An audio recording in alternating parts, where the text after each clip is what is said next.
19 కాలంలో ఉంది. అప్పుడు ఒక సిఎఫ్ఎంఎస్ విధానం ద్వారా ప్రభుత్వం యొక్క ఆదాయ వ్యయ వివరాలు ప్రజలకు తెలిసేటట్టు ఆన్లైన్లో కూడా చూసుకునేటట్టు ఈరోజు రాష్ట్ర ప్రభుత్వానికి ఆదాయం ఎంత వచ్చింది, ఖర్చు ఎంత వచ్చింది, ఇంకా ఎంత అమౌంట్ పే చేయాలి, లేకపోతే ఈ విషయాలన్నీ కూడా ఎప్పటికప్పుడు ప్రజలకు తెలియజేసేందుకు, అలాగే ప్రాధాన్యత క్రమాన్ని నిర్దేశించుకొని పేమెంట్స్ అన్నీ కూడా గ్రీన్ ఛానల్లో ప్రాధాన్యత క్రమాన్ని బట్టి వాటంతటికి అవి ఎవరి సిఫార్సు అవసరం లేకుండా ప్రభుత్వం చెల్లించాల్సిన డబ్బంతా కూడా ఒక పద్ధతిగా బయటికి వెళ్ళేది. కానీ తర్వాత ఏర్పడిన వైఎస్ఆర్ కాంగ్రెస్ పార్టీ ప్రభుత్వం విపరీతమైన అబద్ధాలు మాయమాటలు చెప్పి అధికారంలోకి వచ్చిన ఆ ప్రభుత్వం గద్దెనెక్కాక ఆర్థిక వ్యవస్థని పూర్తిగా అస్తవ్యస్తం చేసింది.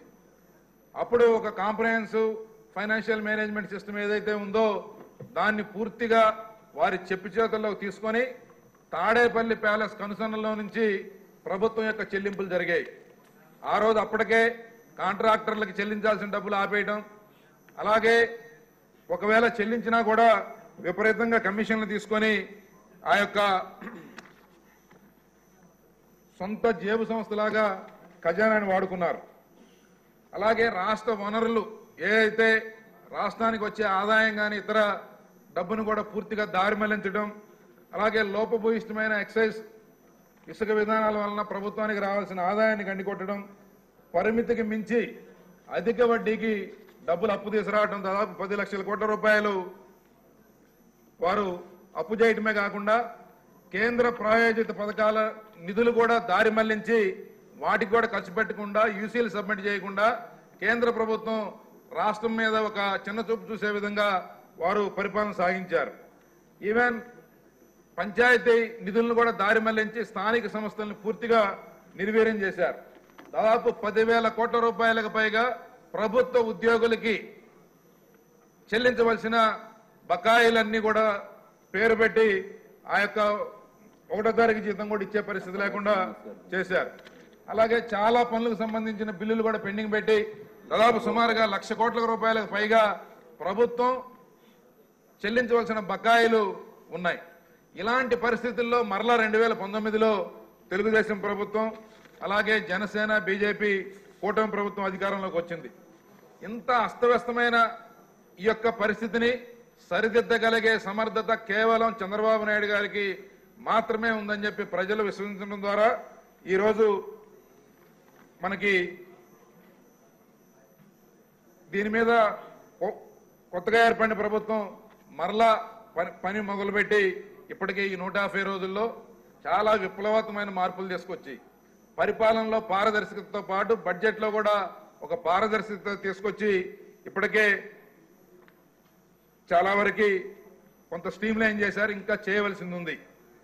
గతంలో వ్యవసాయ రంగాన్ని పూర్తిగా అధోగతి పాలు చేసి వ్యవసాయానికి సంబంధించిన ఫార్మ్ మెకనైజేషన్ బడ్జెట్ కానీ డ్రిప్ ఇరిగేషన్ సెంట్రల్ గవర్నమెంట్ నుంచి సబ్సిడీ కూడా కలుపుకొని రాష్ట్ర ప్రభుత్వం ఇచ్చే స్కీమ్ కానీ పూర్తిగా రద్దు చేయడం, లేకపోతే మైక్రో న్యూట్రియంట్స్ని ఉచితంగా ఇచ్చే అలాంటి పథకాలన్నీ రద్దు చేయడం, అవన్నీ కూడా ప్రొడక్టివిటీని పెంచి ఎఫిషియన్సీని పెంచే కార్యక్రమాలు అయితే వాటిని పూర్తిగా రద్దు చేసి కేవలం ఏదో కొన్ని బటన్లు నొక్కడం ద్వారా పరిపాలన సాగించారు గతంలో.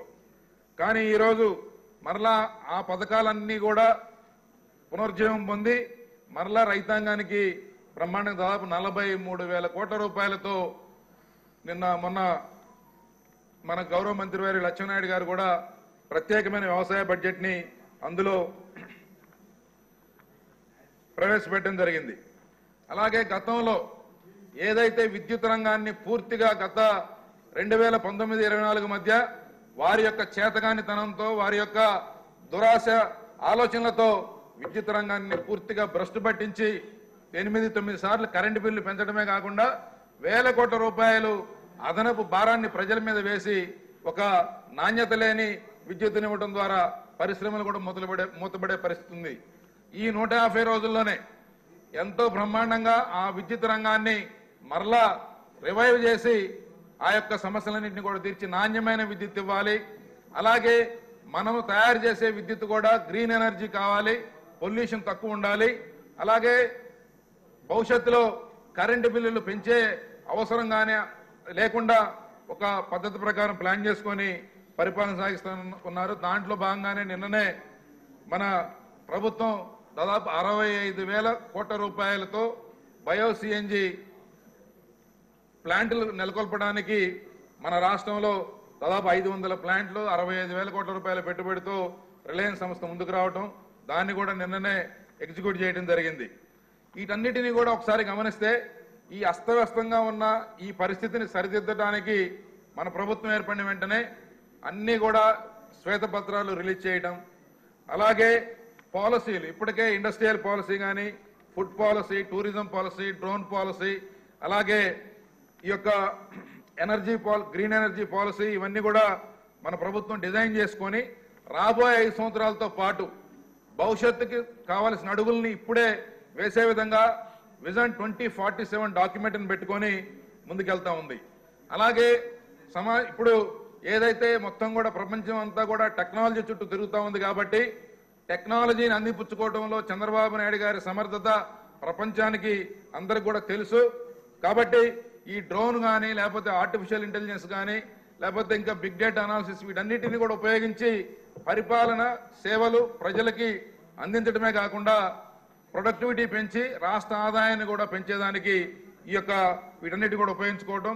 వీటితో పాటు ఈ యొక్క బడ్జెట్లో ముఖ్యంగా మనం గతంలో పోలవరం చాలా మనకి ఒక జీవనాడి లాంటి ప్రాజెక్టుని ఆ ప్రభుత్వ నిర్వాహకం వలన దాని భవిష్యత్తు అంధకారంలో పడేసే పరిస్థితి నుంచి ఇప్పుడు దాన్ని రివైవ్ చేసి మరలా పోలవరం పనులు పురోగతి సాధించే దిశగా తీసుకెళ్తూ నదుల అనుసంధానానికి ఈ ప్రభుత్వం